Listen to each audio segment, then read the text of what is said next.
Welcome to Fatherhood Dojo. Today we're discussing neither nice dad nor mean dad, finding your powerful and loving center. So my guest, David, he actually wrote this introduction. How can we both love our kids fully and fiercely and hold clear authority as their guides and guardians?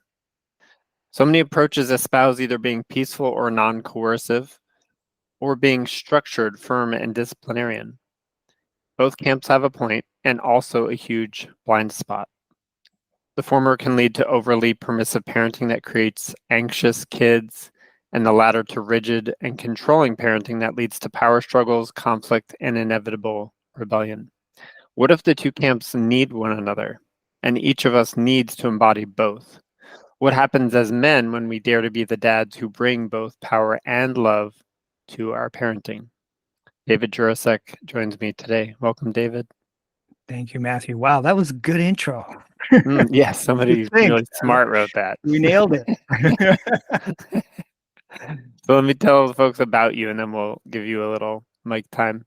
So David Jurasek was a sensitive and dreamy kid who learned to be a chameleon and high performer, but felt invisible and never good enough.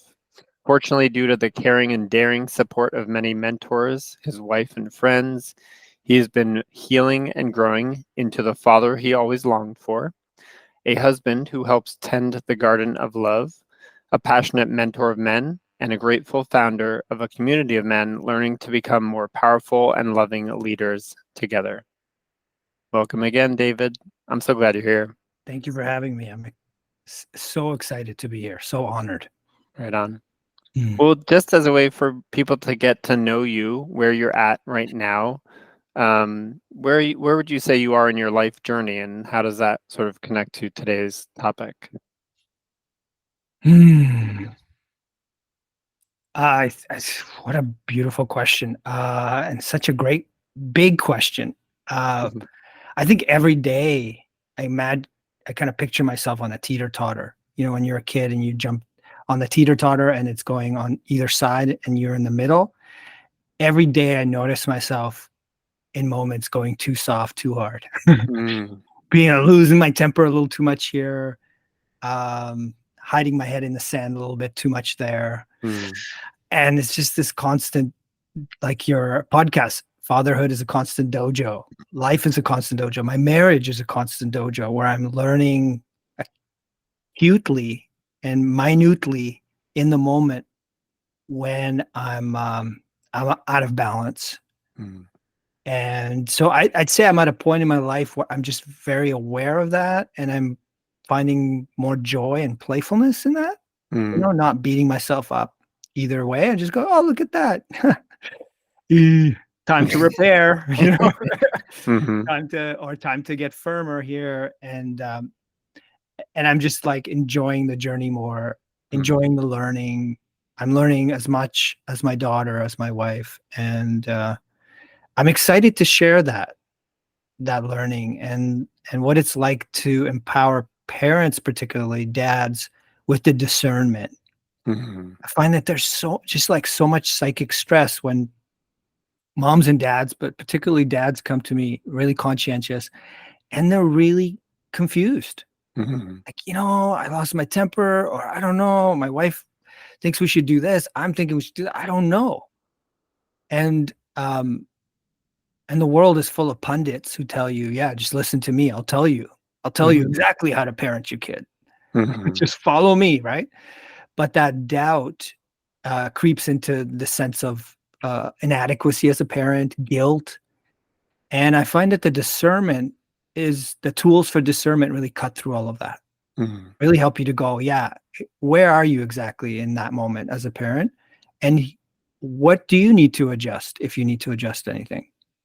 So you're not, you know, spending enormous energy beating yourself up, feeling bad, when you should be celebrating or be proud of a moment that you handled that was difficult. Yeah. Or you're not you're not sweeping it under the rug when you should be actually looking at it and going, wait a second, I need to do that better, you know? Yeah. I'm feeling a question emerging, which is not a planned question. There was something you said. I know. Are you ready? Yes. The thing about shame, coming up, whether it's the I was too hard or I was too soft. Yeah. What's your sense of why that shame exists? Is that related to that whole expert stuff that exists in the world, or something else, or both? I think being a parent is one of the hardest jobs on the planet. Mm-hmm. And if you're honest with yourself, you have more anxiety than when you didn't have kids, Mm-hmm. and you have more doubts. And I'd say a percentage of the time the doubt is healthy, right? It's like you're behaving out of line with your values, and you're like, shit, I feel bad. Right. Another percentage of the time that guilt is not healthy. You're too focused on what you think other people tell you about parenting, and you're not really listening to your own compass. So, and then there's another portion of that time where you're feeling bad because you just feel ashamed. And that shame, for men particularly, the main things I've noticed in parenting, and I see this with teachers, any a male adult with kids, you think you should know everything, and you think you should project that you're in control. Mm-hmm. And the farthest, it couldn't be farther from the truth. Even a toddler doesn't need you to be in control. Mm-hmm. Control is a losing game. You're not in control. But can you show a clear authority and transmit calm and the capacity to figure out uncertainty? That's what the nervous system responds. Even animals respond to that. You don't know, don't pretend. But are you the adult in the room that I want to follow? Yeah, that's a really great distinction, David, by the way, just to call that out between it's not so much about projecting being in control as it is about projecting calm. That's a healthy view. Thank you for that. Yeah, I got that from the dog whisperer. Watching his shows. Yeah. Like, he gets it, right? He gets the nervous system, the primitive kind of, we're pack animals, we're relational. We want to follow the calmest, clearest guide in the room. If someone is loud and intense and aggressive, we might submit, but it's out of fear. It's not out of respect, and it's not because we actually believe they're going to take us somewhere better. It's because we have no other option. That person's dominating, and we don't see a better option. So we're biding our time with that. Yeah. When you're a kid, you literally have no option. You can't leave the family system. So you're trapped, and often you're trapped between two parents. And when one parent becomes polarized, the other parent certainly does too. So usually one parent is too soft, another one is too hard. And as a kid, you internalize the polarization, and you have to pick one. And as a boy, you pick the male figure, even if you don't want to. Even if you're a sensitive kid, your manhood tells you have to, that guy's got the penis, that guy looks like you, you're going to grow up to be like him. So you have to internalize his approach. Even if you side with your mom emotionally and you go, well, he's too mean and mom is nicer, you get this like psychic conflict. And as a girl, you're pulled towards the female because of your gender imprinting. But it's so complicated. But it comes down to you internalize both. And then you're left with that tension inside. But you always side with one, right? You pick one just so you can make a decision. Right. And then 30 years later, you're an adult, you're a parent, and you're holding your kid, you're dealing with your toddler having a tantrum, and you default to the one that you've, had to choose back then. Yeah. Interesting. And, so it's very primitive, this kind of and then you pick parenting approaches on the internet that, mirror back to you your preferred approach. And validate you're on the right track. And then that contributes to your blind spot. Or I can imagine the other version of that is trying to pick something. Like, I've done this. If my wife is like, I think this is a good teacher, and then I go towards that teacher and I start picking it up. If I'm so pushing against it because it's less familiar to me, there's a larger leap for me to go to try to enact or act in the way that they're saying. Exactly. And that's where the shame can come in too. I'm not good enough for this method. I'm not even getting it. Right. And I mean, we can get shamed in so many different ways. You can, for me, like, for example, I rejected my dad's authoritarianism. Mm-hmm. I sided with my mom and my aunties and all that. But then I felt like less of a man. Mm. Right. I had to be like 20 years later as a sensei. I'm training the hardest kids for me to develop confidence in my approach as a male authority figure that is not authoritarian like my dad, but it's more authoritative. Mm-hmm. But I see a lot of men who go the other way. They're really firm, really strong, and then they feel shamed by women and for being too hard. Mm-hmm. They get feedback that they're mean, that they're scaring the kid. Yeah. So you got all these layers to work through. What you said is really profound too, is what's not familiar to me, I won't turn towards. And the word familiar comes from what came from family, right? Mm-hmm. What I knew. So when you have a new template, even if it sounds good and your brain is saying that's a good idea, that makes sense, you can't internalize it unless you're willing to enter into that becoming a white belt as a parent, right? And just learning from being a beginner's mind. That takes a lot of courage and humility. Right. Yeah. I'm feeling I want to ground this in, maybe we can pick an example that we can keep coming back to as we discuss the nuances. Yeah. Father to child example. Is there one naturally that comes to you, or should we come up with one together? I mean, I had the pleasure of working in a team-based environment for almost 15 years with lots of different therapists and coaches, and day in and day out with so many different families. I'd say screen time, setting boundaries around screen time, or conflicts with siblings, anything where there's a boundary. Yes. And the kid's going to push against it. There you have a conflict, a natural conflict. Yeah. Okay, those are both. Let's use both as appropriate. I like that. So yeah, let's say you got two kids, one older, one younger, and the parents you set some limits, and the parents are not congruent with each other. Right. And the two kids are different. So they need a different approach. Yeah. See how complicated it gets really easily, right? And then you have parenting experts who pipe in. You say, this is the gold standard. This is what you should do. And like, I want to lay out this concept. I call it the spectrum of power, because I think it'll help frame this conversation about what to do. Right? Yeah, great. If we don't understand powers at play, we're really lost. I've seen parents spend hours talking to each other, getting on the same page, and then they go off and it totally blows up. Yeah. Because they're not talking about power. They've got some great idea on paper. They talked to their therapist for 2 hours. They read 9 books. Their kid hasn't bought in, right? On what to do if the kid doesn't buy in. Like, they don't know how to address power. So I became obsessed with that as a family therapist, because if parents didn't succeed, they keep coming back to me, and they would complain, and they would get worse, and I'd see the family system suffer. So I started studying this, and I found every approach has, like, think of a gradient of ways of influencing other human beings. In this case, parent to child, right? But it's also parent to parent. You're trying to influence your co-parent. Yeah. And you've got this spectrum.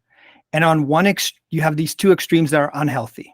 So on the right hand, and this kind of maps onto political too. On the right hand, you have the bully, the rhino.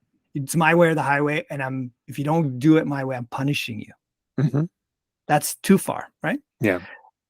Too far to the left, you've got the permissive, I don't know, honey, what do you think? And I don't want to cause any trouble, so I'm going to be a doorman. Whatever you say, you're right. And those breed two very different styles of kids. The authoritative parents who are too authoritarian, I should say, not authoritative, but too bullyish, breed kids who are rebellious, anxious, and pissed off. and become bullies themselves. Yeah. Often, not always. Parents who are too permissive breed kids who are super anxious, don't have any confidence, but also entitled, spoiled brats. Mm-hmm. I mean, that's where the old adage comes from, right? Yeah. So you've got these two extremes. But Can I interrupt for 1 second? Yeah. Because I noticed when I think of extremes, I rarely think that there's commonality, but you mentioned anxiety as an outcome for kids in both. Yeah. What can you speak to that either as you go or just even now? What that anxiety, what is happening for the kid that's like from the either extreme? You're dealing with an unstable leader. Mm. And not just a leader for an hour in a gym class. You're dealing with an unstable caregiver template for how to be in the world. Mm. And that's sensed, as in the child Sense senses in the it. nervous system. My mom is too scared to confront me. Yeah. Or my dad, usually the mom, but my dad is too scared to tell me the truth. Mm. Something must be terribly wrong here. Yeah. The truth must be so scary, or I must be so scary. How can I be so scary? It's like the kids unconsciously, I assume. Yeah. So kids personalize everything. Mm-hmm. You know, even adults do, but kids personalize everything. So whatever they feel, they think it's their fault. Basically. Yeah. You know, parents afraid of me, it must be my fault. There must be something out of control. I'm out of control. But then I'm going to use that to get what I want, right? Mm-hmm. That's where the entitled piece comes. The other way is my dad or mom is a bully, and I can't sleep. I can't rest. I always have to watch out that I'm going to upset them, and then all hell's going to break loose. I can never relax around this person. Right? It's sort of like there's too much chaos on me or there's too much chaos in them. Right. That's the anxiety. And the kid will internalize it either way. Yeah. Right. And then wrestle with it, right? And what to do about that. And then the personality structure of the kid comes in to interact with that turmoil. Mm-hmm. So someone who's more, an extrovert who likes things to be clear, they might turn into a bully. They make shit happen. They start bullying other kids. Someone who's more of an internalizing shy kid is going to collapse into depression, and they're going to become the client that you take to therapy. We all kind of deal with that same dynamic based on our personality. So we know not to do that. Some people don't know not to do that. They just do it and they justify it. But most of us have enough of a compass and clarity to go, both extremes are no good, right? Yeah. But if you're going through that spectrum closer to the center, and let's say in the center is a powerful and loving way of parenting, I really love this because it's like keys on a piano. If you go off the piano to a higher note, you're going to break the glass, right? It's like if you go too low, you can't even hear it. But if you get to the keys on the piano, you can have this beautiful orchestra, music, and possibilities, right? So on the right side, my favorite technique for parents who are a little rigid but to get more in line, I don't want them to go to the other side. That's too far. It's unfamiliar. So I work with the side that the parent's already on. And the parents who are too authoritarian, I say, I want you to learn command and release. Oh. That means you boss people around. You're good. You're really good at bossing. 90% of the time, what you tell people to do is a good thing. You're looking out for them. You want them to do, and you do it in a way that's not effective, but let's be more effective. Okay. And he's okay. So command and release. So you command your kid to do something. Let's do some push-ups. Let's do the laundry. Let's go. And if they give you any attitude or resistance or any fight, release. Say more about release. So I learned this by watching really good senseis in the dojo. Yeah. You can't, as a sensei, you can't like just stand there and go, what do you guys want to do? Right. Different kind of dojo. Yeah.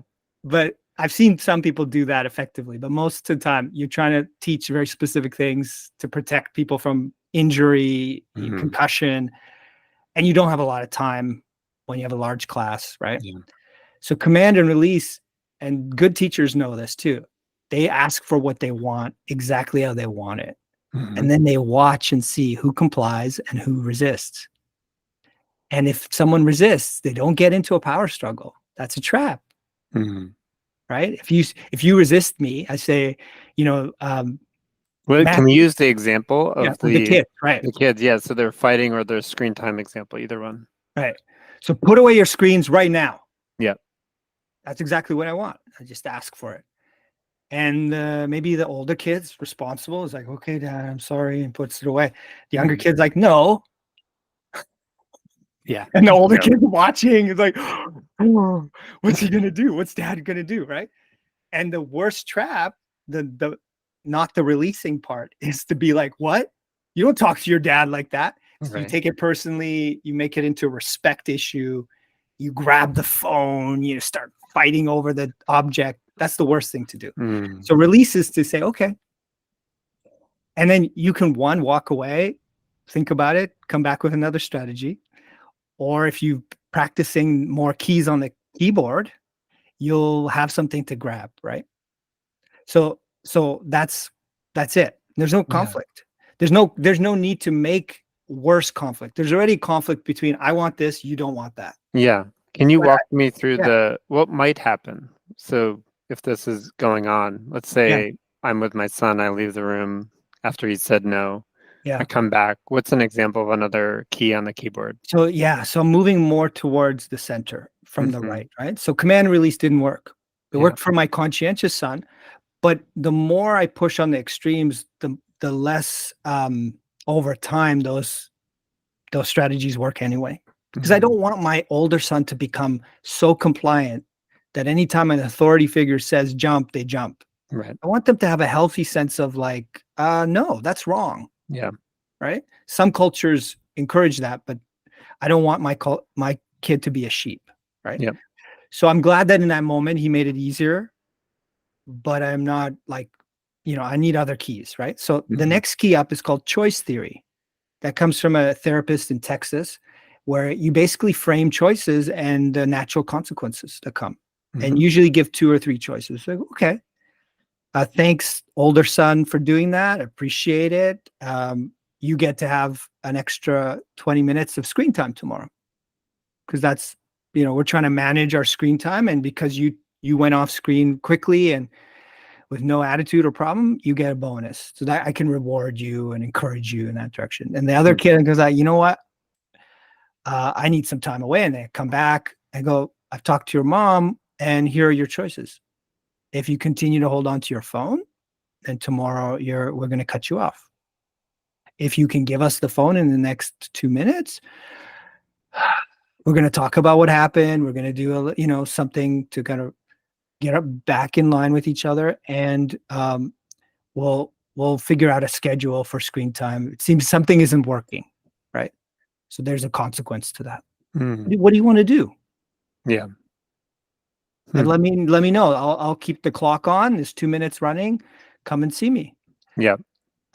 There's no need to escalate, right? Yeah. I hear built into that the willingness to take a little extra time too. So this isn't working. We're going to give you 2 minutes and then we're going to have a conversation. And what I love about that is it's very firm. You're only offering two choices, maybe 3 max. You're giving real consequences, but you're empowering choice. Yeah. I mean, this is how life is. You're trying to prepare your kids for real life. When they go to a job, if they have a decent boss, there's going to be choices all the time. If you don't show up on time, your pay is docked. Right. Right. That's a choice you made. Yeah. And to go back to, you had said, for example, in that example, I talked to your mom and there's probably several things that could happen if I walk out of the room. So one could be my partner is available and I'm going to have a quick check-in because maybe I need another perspective. What are some of the different things I might do when I walk out of the room to get into my truth and how to navigate? The unspoken thing right there is we're talking about power and strategy, but the unspoken thing is emotional regulation, for lack of a better word. Yeah. If I start to get upset, if I start to feel disrespected, like I'm humiliated in front of my other son and how dare he, and oh my God, I have to show him I'm the fucking boss. All of that starts roiling in me. That's the best thing to do, is to step out. We'll talk about this in a few minutes. Because if I act with that emotion coloring my judgment, nothing good is going to come. Yeah. right? So I'm all the way on one end of the keyboard, essentially. And I'd say pausing is the wisest thing. Whether you talk to your partner and they help you de-escalate and kind of connect to yourself, or whether you just have to, tend to yourself. Yeah. So that's the unspoken piece, right? That we always have to figure out. And we don't have to, in the same breath, we don't have to be calm and regulated to parent, because too many parents try meditating, try going away, and then they don't come back. Yeah. Or they sweep things under the rug because they're like, I don't want to get upset. I get upset when we talk about this. So I think you can be at a point where you're like, I'm still upset. I don't like what happened, but I know I'm not going to lose my cool, and I'm going to use my emotion to help me instead of harm me. Yeah. Like, I'm upset that you didn't do what I wanted, Johnny, but I respect that you don't want to give me your phone. What are we going to do? So now we're moving more to the center, and I'd say dead in the center is collaborative problem solving by Ross Greene, right?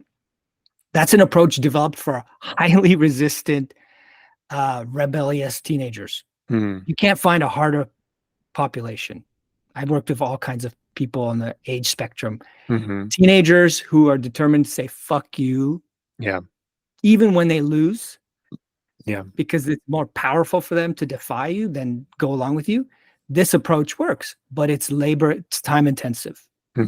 Collaborative problem solving basically means we got a problem. Do you agree? Okay, we got a problem. You want this, I want that. We're not on the same page. And then we talk about it till we get to a same page of what the problem is.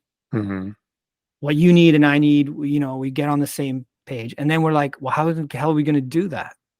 And the whole time we're working together, and we maybe rope in other people to try to solve our problem. And then we spend the next few weeks testing possible solutions till we hit one that works. Yeah. So what works for the younger son might not work for the older son, whatever. It doesnn't matter. We're working to solve this problem, you and I, and then your brother and I are going to work on it too, and they're going to find their own solution. So you're empowering the kid to become a wiser adult one day. Yeah. A problem solver.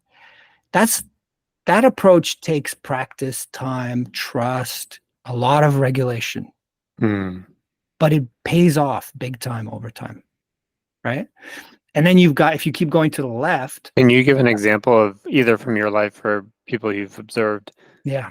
To speak to what kind of time are you talking about, both in the conversations and years? Like what are we talking about? Right. As an example? I'll make this even more specific. So screen time. One of my favorite ways of framing it, because it's like, well, we're not on the same page. You want me to get off, I want to be on, but look at you, you're looking on your phone all the time, Dad. What a hypocrite you are. I mean, they're right. Right. So one thing that I figured out through collaborative problem solving with a lot of families is like, so what is the problem really? It's not about parents being in control. Forget that. You're not in control. You stopped being in control when your kid could walk. And even then, right, when you held them in your arms, you never had control. Yeah. But the problem with screens that everyone agrees with is we all become screen zombies. We get, there's $1 trillion industry that's job is to suck our faces into that screen and keep them there as long as possible. That's how they make their money. They turn us into screen zombies. Is that right? Everybody agrees, right? Parents, kids. Oh my God, we all have the same problem. We all suffer. And your willpower isn't enough, right? Because your dad's a pretty competent human. So is mom. Why are they sucked in all the time? So we need to work together to help each other with the screen zombie problem. But wow. And every family, like literally, I've done this hundreds of times. Every family has a unique solution or a series of solutions. Some families do the cold turkey thing, or they set a really rigid time, like after school, you got a couple hours, 5 p.m. before dinner, it's off. The Wi-Fi is off in the house. That works for them until it doesn't work for them, or it works sometimes for some of them. Some families develop like incentive systems. Some families get playful, that they like teach each other being a screen zombie, and they get points for catching each other. You can do so many things, but it becomes an adventure. Yeah. When you're talking collaborative problem solving, you're pioneering.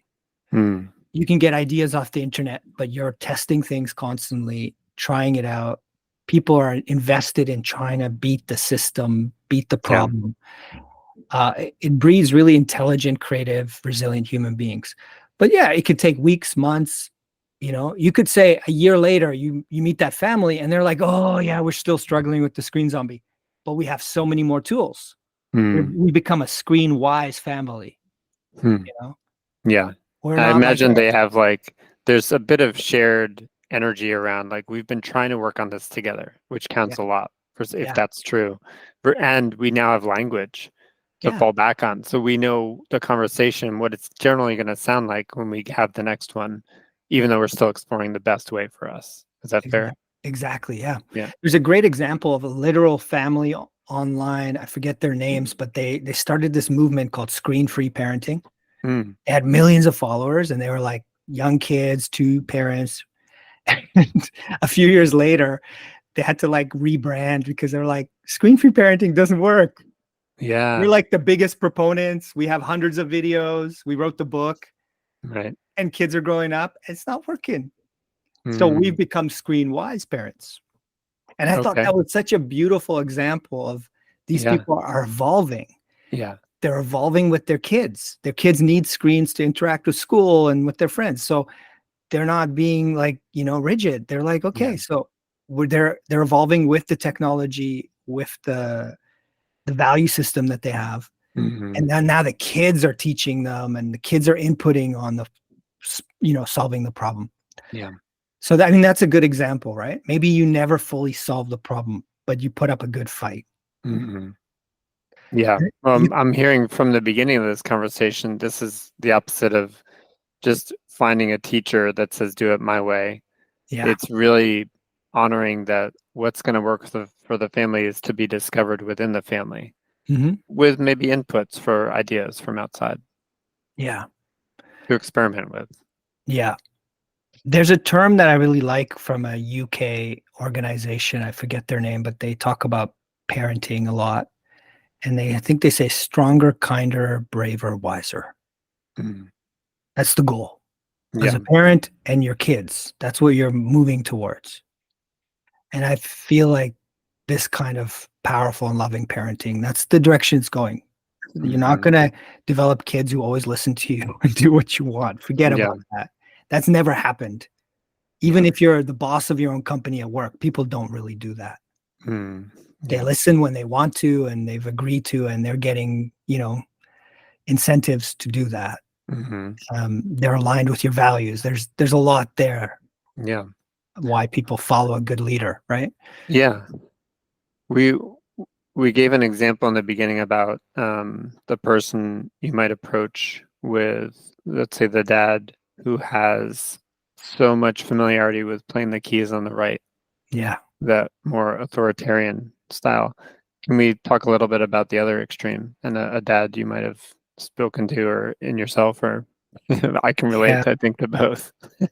Yeah. I guess for illustrative purposes, I'm going to pick a really difficult scenario. Let's say there's an addiction, teenagers, not just smoking pot once in a while, but really bad, right? Yeah.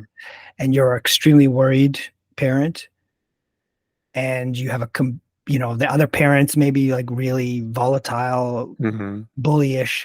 That hasn't worked. Yeah. And you're on the softer end. You're trying to not blow up the relationship. Yeah. And let's say it's a mom and son, just for the sake of, because I've seen that so much, but it could be a dad and a daughter too, right? So there's all these dynamics too between moms and sons, right? Authority and don't tell me what to do, mom. And so the doormat is like, don't talk about it. Yeah. Right? We don't want that. But there's wisdom in picking your battles. He's got mold in the basement because he's not cleaning his room. His laundry, he's wearing clothes, 2 weeks in a row that stink. There's a lot of things you could get upset about. Pick your battles. And then, okay, so let's say we know he's got a drug problem. And it's affecting school, and now he's not talking to his friends, and he's getting, it's snowballing, right? Yeah. And dad wants to go nuclear, I don't know if we have this. We don't have this in Canada, but in the US, I know you can like send your kid away to a camp without their consent. Like, like you can go really. And when there's addiction involved, you can like sign papers over and have your kid basically kidnapped. So there's that, right? But the mom is struggling with like, I don't want to be enabling. And I borrow these approaches because in therapy, our job is to influence. So there's an approach called motivational interviewing. It was developed specifically for addiction and for a treatment resistant, quote unquote. People were like, I don't want to quit smoking. Fuck you. You know, I'm fine with my weight, even though I'm dying, even though there's like obvious problems. Or who have been through like 20 years of therapy and they're still doing the thing. So basically motivational interviewing, I translate it to lay people to basically you're empowering. Think of yourself as an advisor who's like a Columbo figure, you know, that detective. You ask really good questions that bug the hell out of people. Like, damn, that question you asked me still bothering me 2 days later, you know, damn, you got in my head. Yeah. Don't tell me to quit snorting cocaine. You ask me a lot of questions. How's that working for you? What do you get out of it? Wow, that sounds fun. You get a lot of joy out of it. Are there any downsides? You know, is there any reason why somebody might want to get you to quit, or any reason why you might want to quit in the future? Maybe. I mean, they're very direct questions. Yeah. But you're planting seeds. You're tending the soil of, it's called readiness for change. We discovered way back in the 70s that when you try to change people, you could spend millions of dollars. And they did this. They spent millions of dollars giving free treatment to people with like heart disease, with smoking, with like high risk stuff, right? And they found the people who are the highest risk. Like these people need surgery. These people, you know, their lifespan is cut. They should be terrified of this problem. We have a solution. We're going to give them free therapy, free nutritional counseling, everything, millions of dollars, thousands of people. And the study was terrible because the results were tragic. Like 5% of people actually showed up and did the work and got the results. So a lot of money got wasted. But that's when motivational interviewing was born. It's like, okay, so most of the time, any one of us, if we have a negative behavior, we're invested in that behavior. Yeah. And we're at best ambivalent about wanting to change.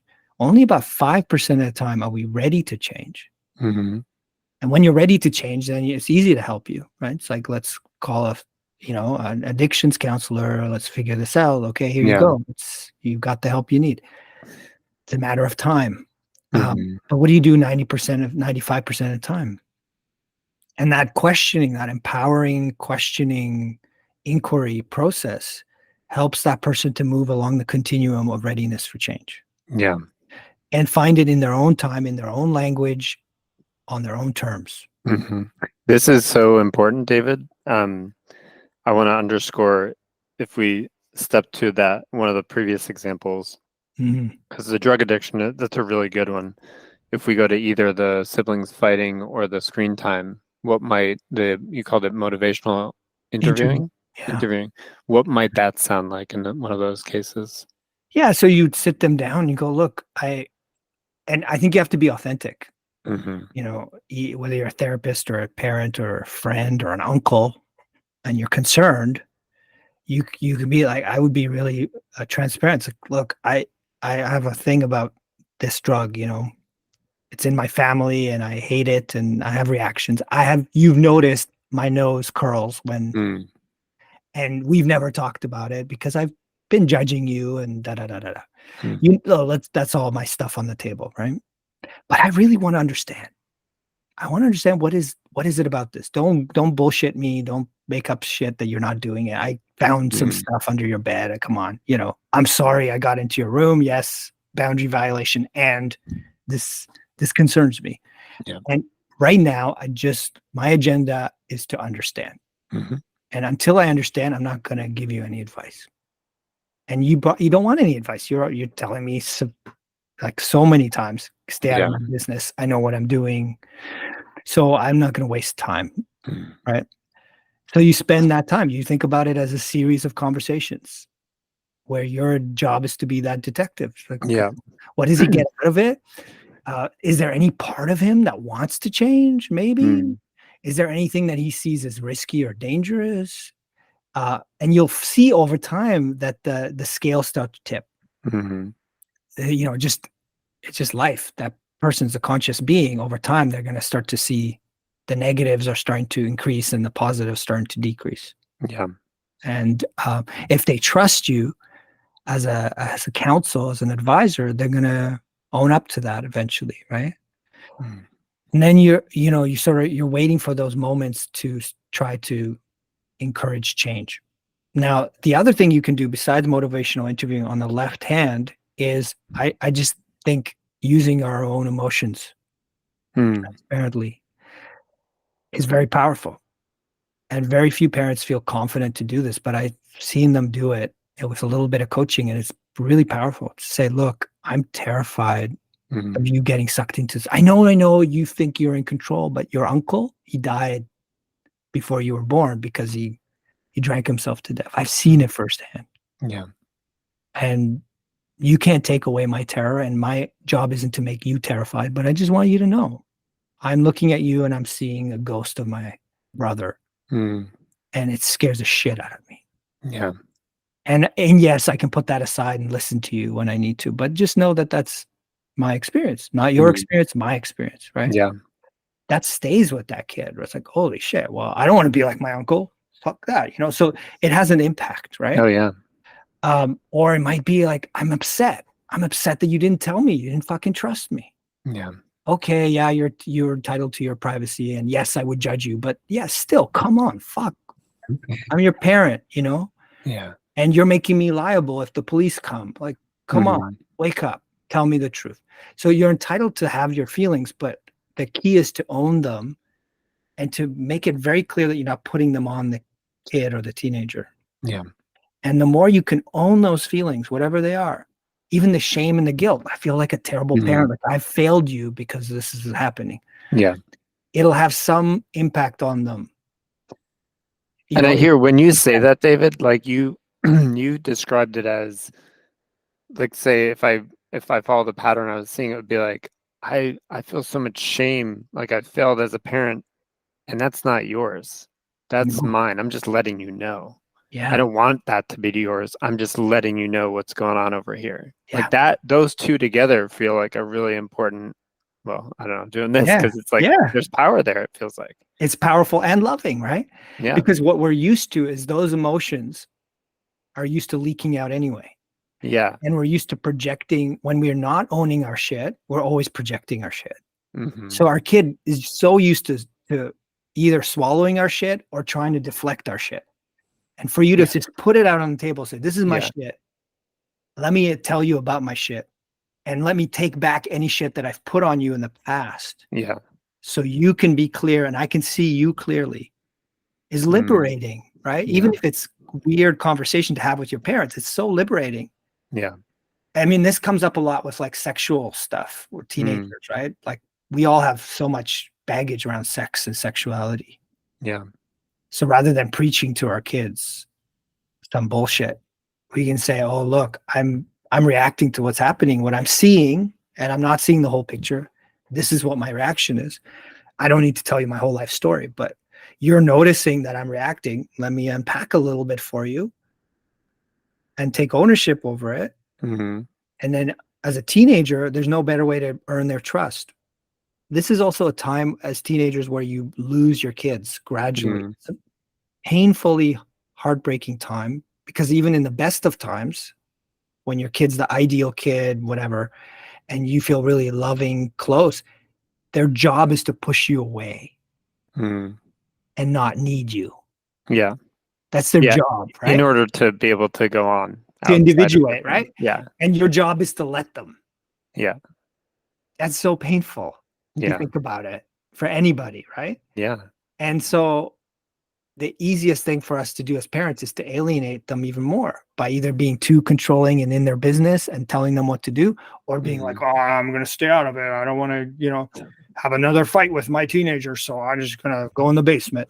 Yeah. And they need us to confront them, but they need us to confront them with our truth. Yeah. Not our projections. Exactly. Yeah. Exactly. And that, I think to me, that's a liberating thing on the left side of the spectrum, because it means you can use all of your emotions. Mm-hmm. You don't have to be kind and calm and perfect and say the right thing. You can be like, this is what's going on for me. It's not your fault. It's not your problem. This explains why I'm reacting, and I don't know what to do right now. I'm going to come back when I calm down and we'll talk about it. Yeah. And yeah. Oh man. Yeah. There's so much here, David. There's something about, let me see if I can find it. I'm processing as we go. Yeah. Well, let me say it this way. It's so relieving to hear that I can use the tools I already have. In my case, I know how to speak my truth. I've done men's work, and I know you're in that vein as well. So I know what that feels like in my body, and I'm not afraid of that. We've been talking about a teenager context. I'm going to ask a selfish question because my kids are not teenagers; they're much younger. Mm-hmm. Is there anything to say about like motivational interviewing? I get how you need a certain level of language to engage in that. But is there either something similar or a way to do that still with kids who are like 4 and 7 years old? Yeah. So I think the simplified version along that continuum on the left side is just giving lots of options. Yeah. What do you think we should do? That's the good advisor, right? Mm-hmm. That's a little more towards the center than motivational interviewing, which is very like, what do you think the problem is? And it's like, oh, wow. So a lot of younger kids start to socialize. They come home and they're sad or something's wrong. And you could come in and give them advice, or you can listen to them for 5 minutes and you go, oh, wow, your best friend is ignoring you. Oh, ouch, that sucks. I'd want to go punch him, Yeah. You can kind of have your reaction, own your shit, and then be like, so what do you think you should do? Yeah.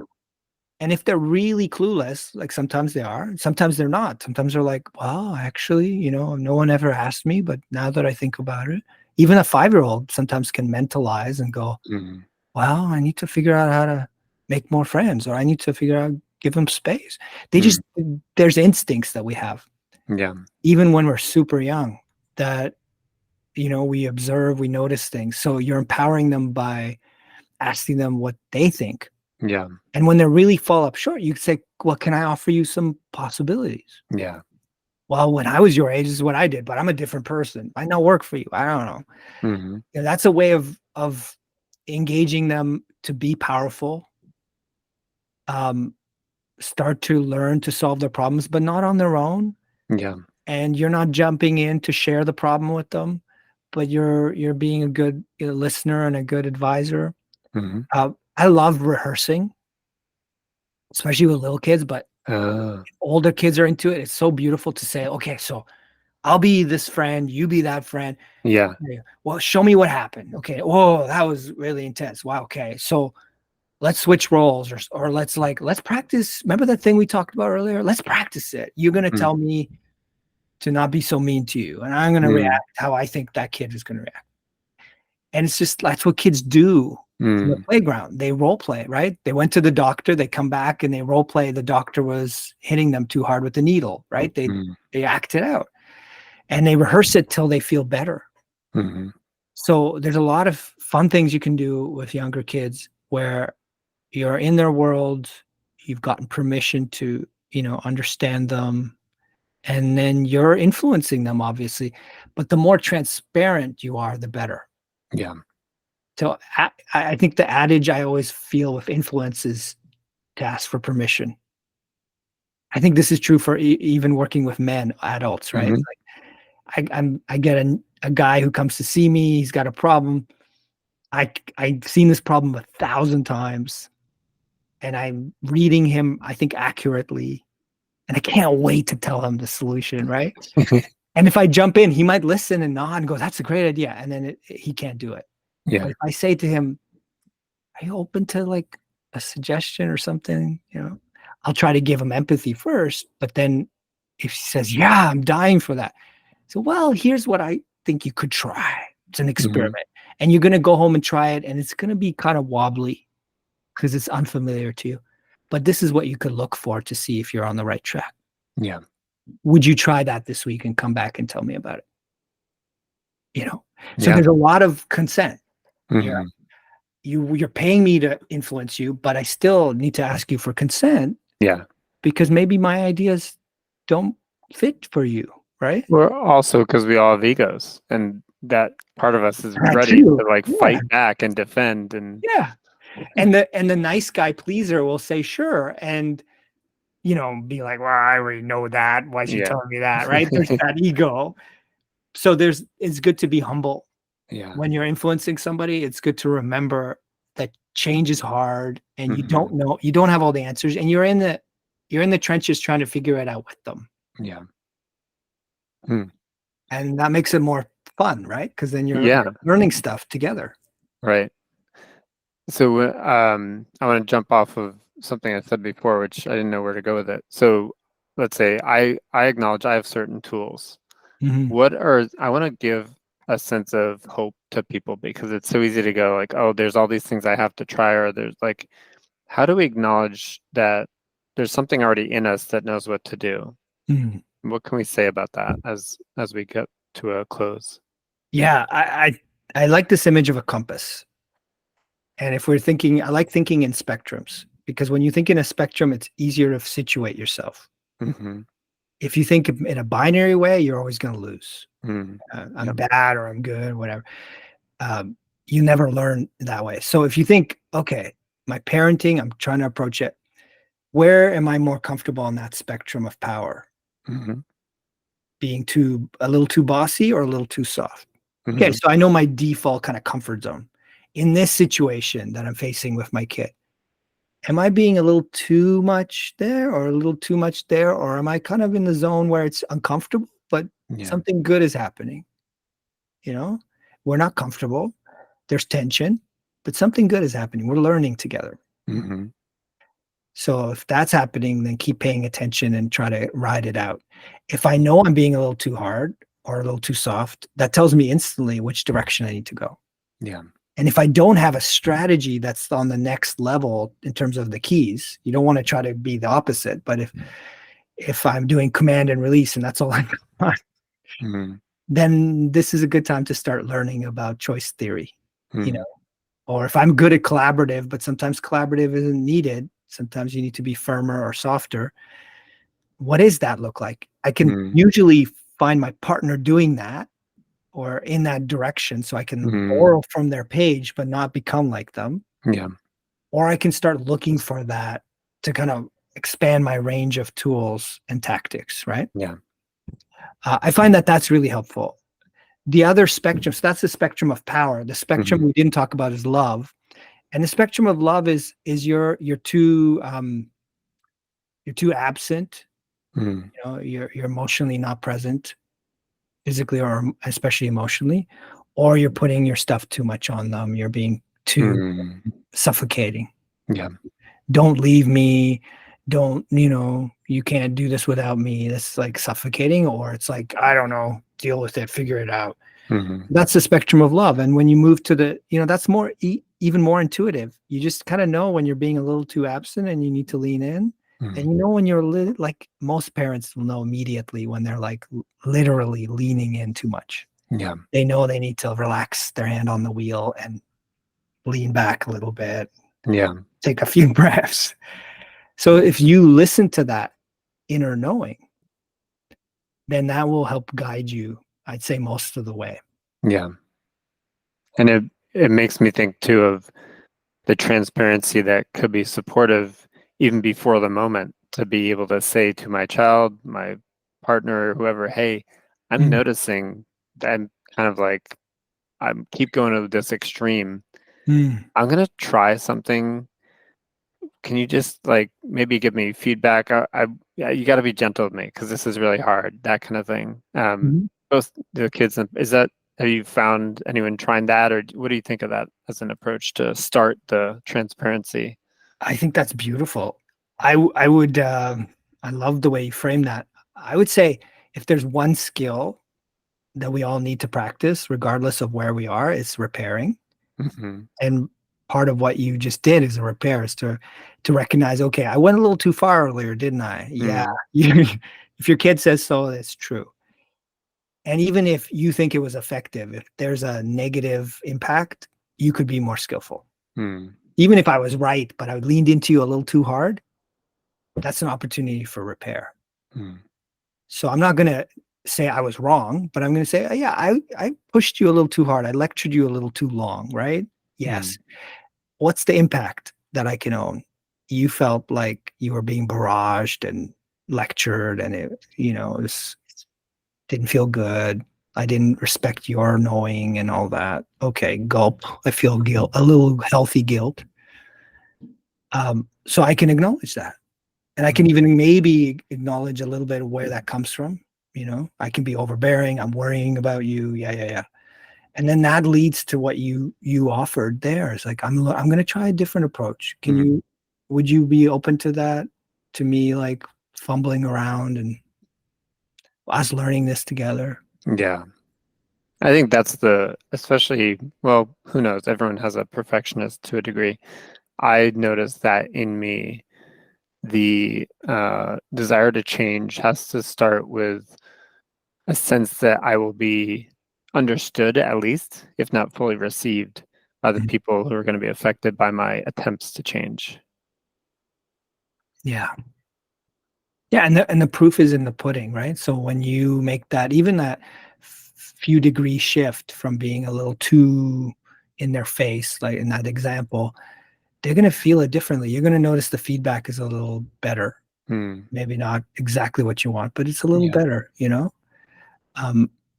I think that's the thing when we're noticing our kids and our partners. Yeah. We see those little efforts we make yield a different result. Yeah. Yeah, I just appreciate there's so much around transparency and even opening the door to feedback in both directions. It's easy to think as a parent, I can give feedback, but I don't want to hear what they think of me. They're not old enough. What do they know? That kind of thing. Oh, can I say something really quick about that? Yeah. If parenting is a lot about love and power, and I think leadership is a lot about power, there's no better way to learn about your power than by getting feedback. And if you don't take feedback, you don't know anything about your power. Yeah. You have no idea how you're influencing people unless you're actually open to hearing about it. Yeah. And in terms of in the therapy world, there's been like enormous amount of research that shows that therapists who take feedback improve. Therapists who don't. And it's tragic. There are therapists who are in the field 50 years and they suck. And there are therapists who are in it for 2 or 3 years and they're constantly getting feedback and improving and adjusting and tweaking.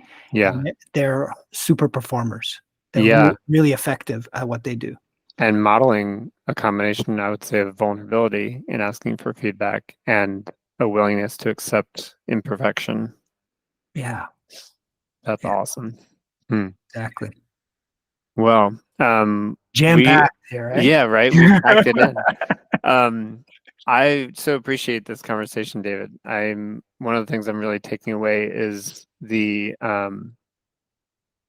like I don't have to shame the part of me that wants to lean left occasionally, and I don't have to shame the part of me that wants to lean right occasionally. Yeah.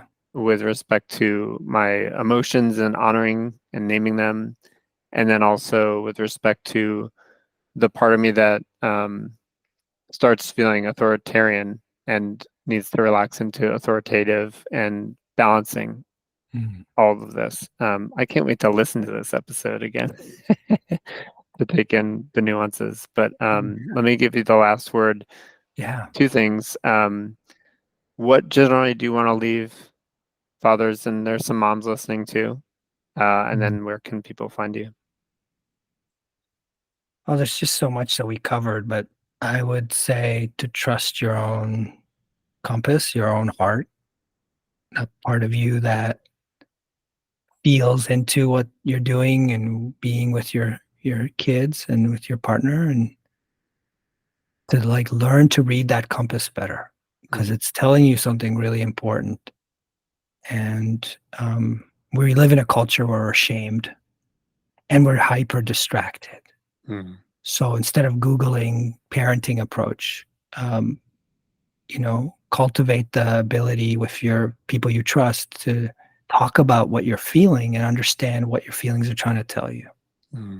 And think about yourself in these ways that help you to recalibrate and fine tune your instincts, because your instincts are good, but sometimes they're a little raw and undeveloped. Yeah. So that's my hope for parents. Yeah. Nice.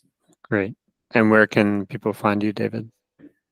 So I work primarily with men and in community, and I'm retiring as a therapist to do that more full time, and that they can find me at powerfulandloving.com. Nice. Thank you, David Jurasek. You're welcome. Until next time. Matthew Sloan.